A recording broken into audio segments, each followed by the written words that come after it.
Welcome to the Grumpy Social Workers podcast with me, Soyeb and me, Siobhan McLean. Here's your place for social work conversations that keep things real.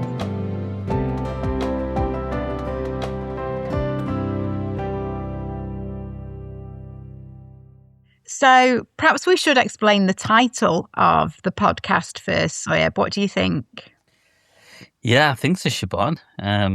I think in some ways it's quite easy to explain. I think I'm just getting grumpy as I'm getting older, or grumpy as I spend more time in social work. But I think it kind of came out of a conversation or conversations we've had whenever we've met, really. I think you tend to be running a session for us and I join, and there's usually something that's been bugging me or annoying me that week or few days, and I start having an offload or just being grumpy.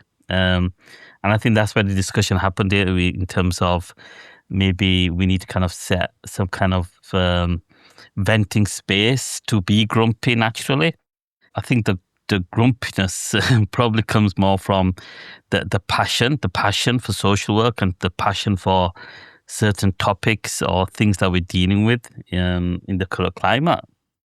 Yeah, because I think we're working in really challenging times at the minute, aren't we? And it's really funny because I think I just sort of threw that in one time. We always meet before the session comes, and as people were joining and we were chatting, and I said, we sound like a pair of grumpy social workers. And then I think someone joining said, I really enjoyed listening or something, didn't they?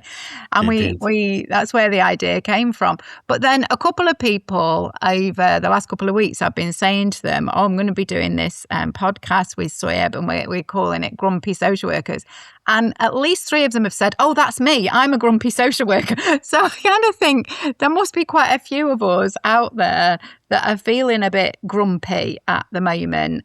And I think it's just really important that we give that space for people and that we keep things real, especially, say, for students where we're always wanting to give a very positive view of social work and give people a positive view. But equally, we also don't want to give an unrealistic picture of how things are at the moment. So I think that grumpy is, we're trying to see that as a positive way of looking at things, I suppose, reframing that we're grumpy social workers. Yeah, no, I think absolutely, Siobhan. And when you were just kind of talking, I was thinking, when I go and speak to students, some of that frustration probably comes across. And like you said, you don't want to kind of be presenting the profession in a negative manner, especially for those, that new generation that's coming into social work. And you really want to enthuse them with passion for the profession and things. So it's getting that balance right. And I suppose that's why we probably need kind of some space to be able to do that as well, because I think, again, we've spoke about this before, where if you don't have that space, and I've noticed that it's usually kind of similar themes and topics I'm getting really frustrated about. And I went to a meeting earlier in the week, and it was, I think, a 2-hour meeting, and they opened the space up, and I just had a rant for the first 10 minutes. Then at the end of it, I said, I'm going to shut up now. And it was literally just a massive rant about something that's happening in social work at the moment, some changes that I've been really frustrated about. And you could tell half the audience probably switched off thinking, Shoaib again, having that rant. And I suppose that's the bit about being grumpy or steaming off or letting that frustrating out in a manner that is a positive, because people do switch off. And if you're not coherent in the way you're talking, you're not getting your message across. And I suppose that's the other bit with it as well, where you want to get your points across, but in a very calm, contained manner, which we normally do as social workers. But I suppose it is when that emotion and frustration comes out, you just don't do that. That kind of thing comes from us not having space to vent with colleagues. I think maybe that's taking us on to why this is such an important space and why we wanted to have a podcast that does keep things real. Because I think having that opportunity to vent, to be, and also almost to have some of your feelings validated and to think, okay, I'm not alone in this, I think is actually really important, because social work is very emotional work. I mean, we deal with high levels of emotions, and we carry those high levels of emotions, and we come into social work because we're passionate and we care. And so then I think sometimes if we do get frustrated with things that are happening, or we feel a bit overwhelmed, then it can come out, like you were just saying, it came out as a bit of a rant. And actually what we need is some safe spaces to talk about some of the things that challenge us, because there are also some things that amaze us and some things that bring us great joy and great hope. But nevertheless, there are things that are challenging for us. And I think having space to talk about that and to think about those frustrations really matters, you know? Absolutely. And just reflecting what you've just said and the meeting I've just spoke about, one of the positives for me from that meeting was there were several other social workers who pretty much had the same opinion as I did. But they went on to say it in a much more coherent manner, because they clearly probably were as frustrated as I've been. But that also gave me me walking away thinking, it's not just me getting frustrated with this. There's a group of other individual social workers that are feeling exactly the same.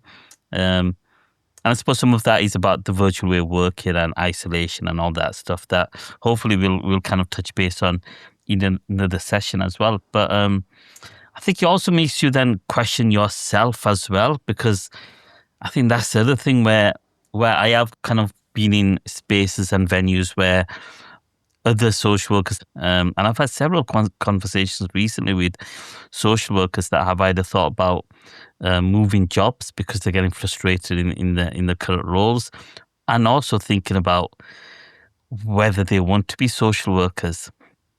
And I suppose I get to that stage every so often, and I'm sure many other people do. I think, would it just be easier for me to have a 9-to-5 job working in a supermarket or somewhere where I can just walk in, walk out, just do what I need to do. But I'd probably criticize things around that as well. I'd probably get grumpy about those roles as well, that things could be done differently. But yeah, it just makes you question about yourself. And that self-reflection in terms of, is it worth it?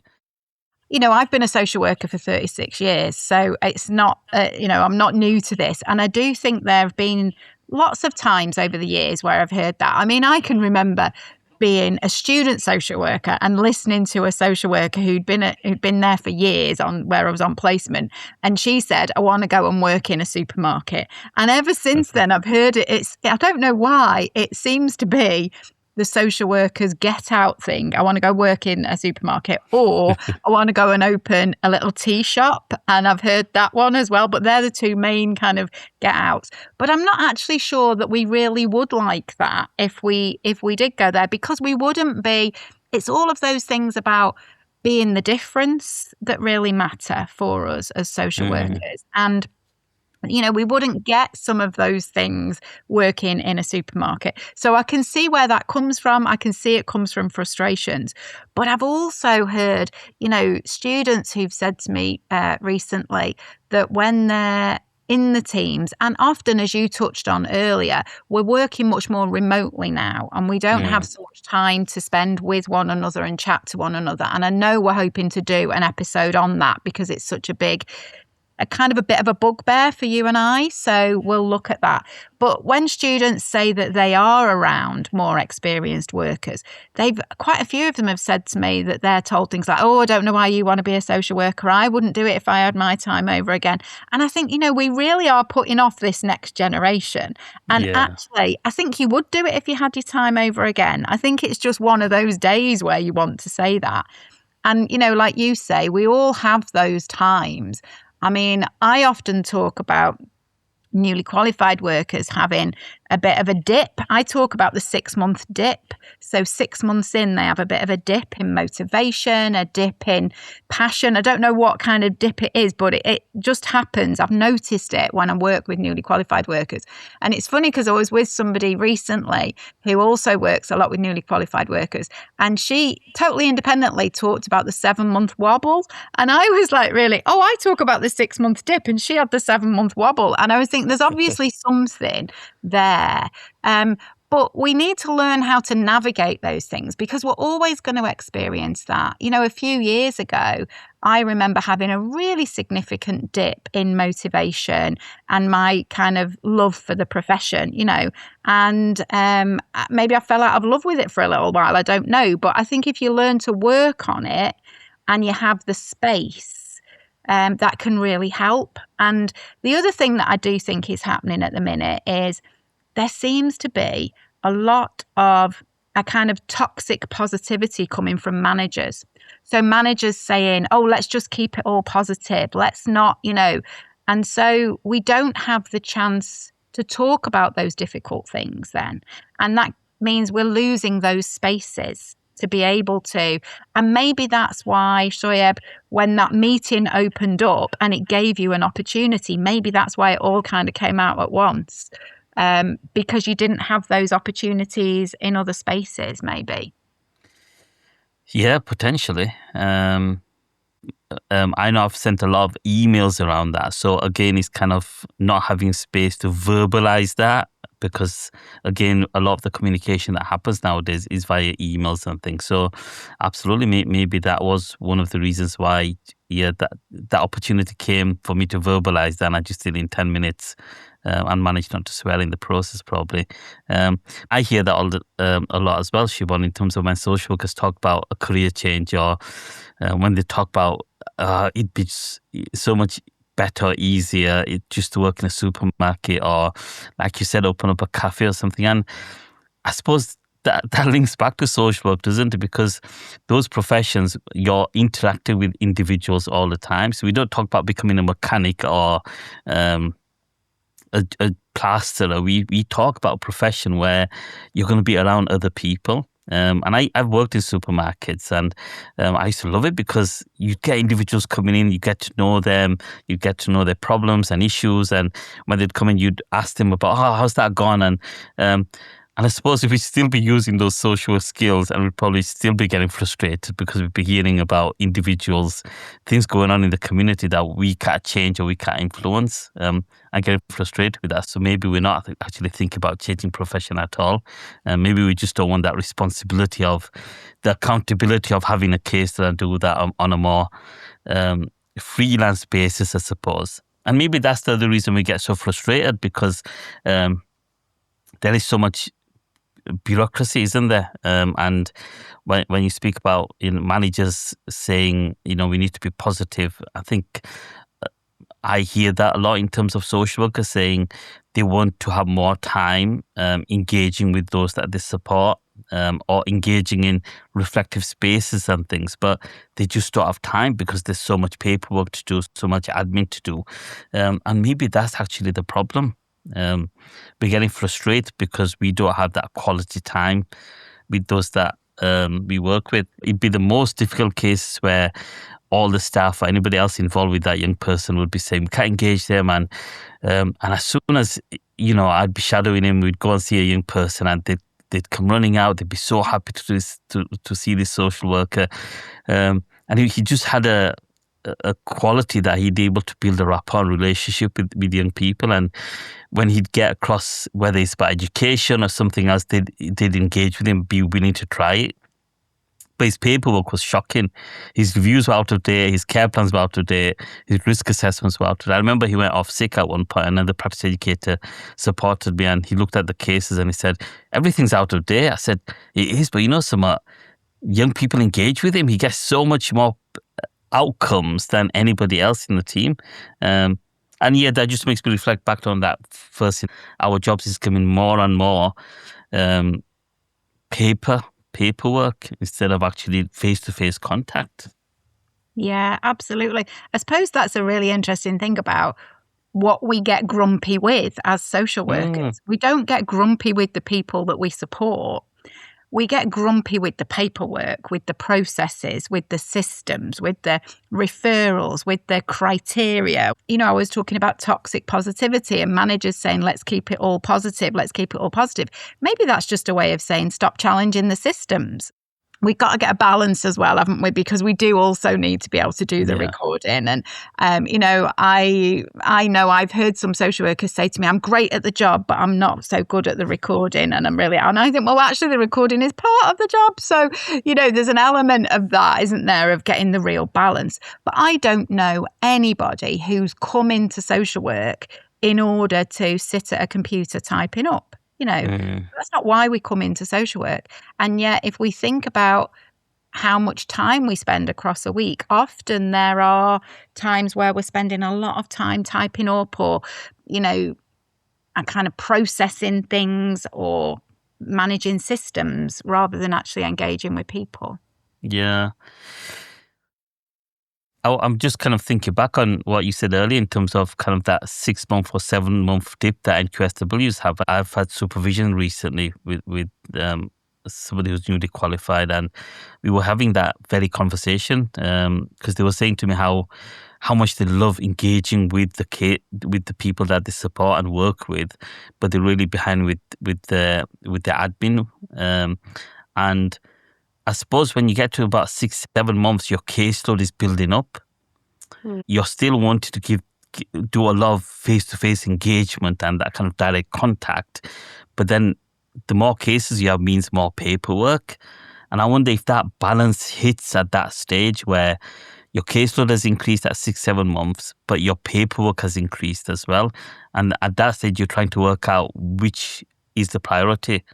Do I go and spend some more time with this person I'm working with, or do I get my paperwork up to date? And absolutely, the paperwork is so important that, and things we are in business models in a lot of organizations now. Everything gets audited and finance, and everything is linked to that paperwork and the audit trail. But for evidence-based practice and for the statutory work, especially, that paperwork is needed as well. So maybe that's that dip that actually happens at 6-7 months, and something we need to be more conscious of maybe as well. Yeah. That's why I love having conversations with you, Soyeb, it's just always, I've never thought about it like that. I've never put those two things together, I've thought about the 6-month dip for many years, but I've never actually put those two things together. And as soon as you said it, I thought, well, that makes complete sense. Yeah. But isn't that interesting why I think sometimes as social workers, we do just need to have general conversations with one another, that we see where it takes us and we see what connections we can pull out of that and we can learn from. Because I do wonder whether that whole new way of working where people are just contacting one another with a specific question, on a Teams, oh, here's a quick question or something. We don't have that space to have a bit of a chat like we're going to do in these episodes. We're going to have, a half an hour chat, and those chats, I think, are where a lot of the learning comes from. And especially, I think, for neurodivergent social workers, and that I'm neurodivergent, but I became neurodivergent during my career. So I think that's been actually really interesting because I was, neurotypical, and then I had a stroke, became neurodivergent. And actually the way that I would record things now is quite different. The time that I need to record things and how I need to go about doing that is actually quite different. So that's really helped me to learn about some of the challenges that our neurodivergent colleagues might face when thinking about getting that balance. So I think that's really interesting. And I wonder whether there are specific grumpy issues for neurodivergent social workers and whether some of the grumpiness might be about different things. I don't know, but that's why I love having conversations with you, because it makes me think, It does, and like you said, it kind of when you have those forums and venues where people come together, you can see patterns and things as well. You've just mentioned diversity there as well, and I'm not neurodiverse, but when I've spoke to students or NQSWs again, when it comes to that dip point, 6-7 months, there is a little bit of anxiety as well that creeps in, and I wonder if because I'm just kind of thinking back when I have supported NQSWs, when you're a student, you kind of, if you struggle to process emails or paperwork, as a student, you've got a small caseload. As a newly qualified social worker just coming in, you've got a smaller caseload, so you manage emails and how you're going to process that information. But again, when it gets to 6-7 months, that amount of information increases. I've had this very conversation with the person I was just talking about, and we were talking about that administrative stuff, that they are falling behind a little bit, and we were just saying, is it because they need to just review how they're processing information at this stage with the amount that they now have, because that's changed, and some of the processes have changed in their team as well. So again, maybe that's another reason for thinking about that as well. I think that's what's fascinating about you, is that you look at people's individual needs and how to respond. And I think that's what we should always do as social workers. And at every stage of our social work career, we should be being, centered on the person's needs. So we're supervising somebody. How might they need to think about keeping the balance with their admin? And I can still keep the balance, but I do it in a very different way than I would have done it previously. So now I need to have kind of set times, and I know that's when I'm going to do that, and that's when I'm going to do that. And I'm not really great at working on things outside of that set time. If that's my admin time, that's my admin time, and I'm not really great at deviating from that. Whereas previously I could have dipped in and done a little bit of this and a little bit of that, and now I'm not so able to multitask in that kind of way. So I've learned about making sure that I allow time for each aspect of the job. But we all learn our own techniques and our own ways of working, don't we? But one of the things that I find really helpful as a social worker and as a neurodivergent social worker is having some form of structure. And I think that's one of the things that we wanted to bring into this Grumpy Social Worker podcast, was a way of looking at what structures can we use that might help us to navigate some of these things. So, we've tried to use today quite loosely, but I think even when you use a structure, you can be loose and flexible with it. But we've tried to use the what and the why and the how, haven't we, as a structure? As we've looked at what is the podcast about? We've looked at why did we call it that and why is it needed? And then we've started to begin to look at how are we going to do this? And one of the ways that we're going to do this podcast is that we're going to use different social work structures and techniques throughout. So we might use the what, why, how, but equally we might use some other techniques that you could use. And I suppose they're more reflective techniques, aren't they? I do a lot of work on reflective practice. So one of the problems with social work is they teach reflective practice at university almost as though it's a chore. And people see it as, oh, that's something I've got to do to write it up, or, oh, I've got to write up my Social Work England CPD, I've got to. Whereas actually reflection, when it's done well, it's the key aspect of our self-care, really. And reflective conversations like this, I think, are really helpful, but structures for those conversations sometimes can help us just going round in circles and can help avoid that venting that you were talking about earlier. If we've got a bit of a structure, we can make an argument more clearly, can't we? So I think we're going to try and structure the podcasts around different methods that we might use, aren't we, as well?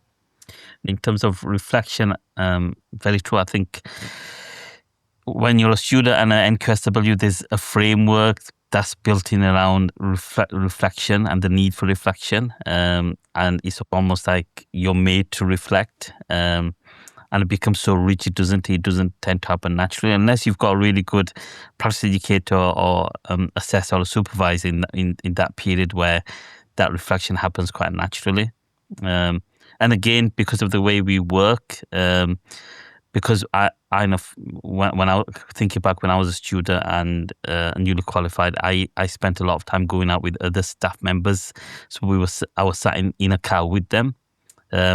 So after every visit, before any kind of meeting or after meetings, you'd be with somebody reflecting, offloading, analysing what's been said, and like we've just done today, Siobhan, trying to pick up patterns and any kind of issues there where we can kind of move forward. So I suppose that space isn't there anymore either. And once you finish your ASYE, the only reflection you are made to do is from Social Work England, the CPD upload. So when we talk about reflection, people see it in such a rigid, formal manner, and it just doesn't happen naturally. Yeah. And I suppose from our discussion today, we've got social work forums and peer forums and things like that. And I think our conversation just highlighted the need to get together with a group or a small group of individuals so you can reflect and hopefully find patterns so that you don't feel grumpy all the time, but actually you go away feeling quite positive about things as well. And just thinking about what we were saying about reflection being so rigid and formal sometimes, obviously supervision is a really good forum to have reflections, but again, it's seen so rigidly. I think sometimes, again, as a student, you've got to have it weekly. As an NQSW, it's weekly for the first 6 weeks, then fortnightly, then monthly, and it becomes a chore again. And I know we're going to probably speak about supervision in the next podcast, but I think that is why supervision is so important, and having really productive supervision where there is that space to reflect and discuss and analyze things as well. So I suppose it might be worth saying to people, what we thought we would do is initially try 6 episodes and then see what people think. And if people want us to cover other topics, and if there's enough grumpy social workers out there that want to join us as grumpy social workers, maybe we could do some more. But I think initially we talked about what were our bugbears almost, didn't we? What were the things that made us feel grumpy sometimes? And so we've looked at doing sessions on supervision, because that is something that we feel we all need, but what's the quality of it? So we wanted to talk a little bit about that. We wanted to talk a bit about anti-oppressive practice, and I think that will be really interesting because we're going to bring in, I suppose, a lot of social work experience, years of being social workers, and how anti-oppressive practice has changed over that time. We were going to look at working environments and the current, situation of hybrid working. And we also thought that we'd talk about AI. That one I'm slightly worried about because I'm so not very knowledgeable about AI, but it's something that does make me feel a bit grumpy. So I think it's something that we need to look at as well. But they were the topics that we were wanting to cover in the podcast, I think, weren't they? Yeah. I'm just smiling there, Siobhan, because I had a meeting again recently where the subject of AI came up in a PLA meeting, and the practice educator was kind of venting their frustration with AI and how they don't like it. And I was getting frustrated because they were saying that, because I'm actually a real advocate for AI. We were going to have a session on it, but it's just made me smile because I was getting really grumpy about it, and I think I was a little bit harsh in terms of my response to that as well. So I'm just reflecting back on that conversation as well.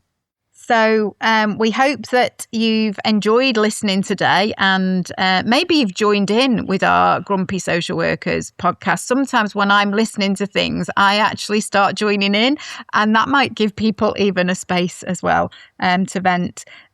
So we hope you've enjoyed listening, maybe joining in with us, and do join us as we discuss other topics in future episodes.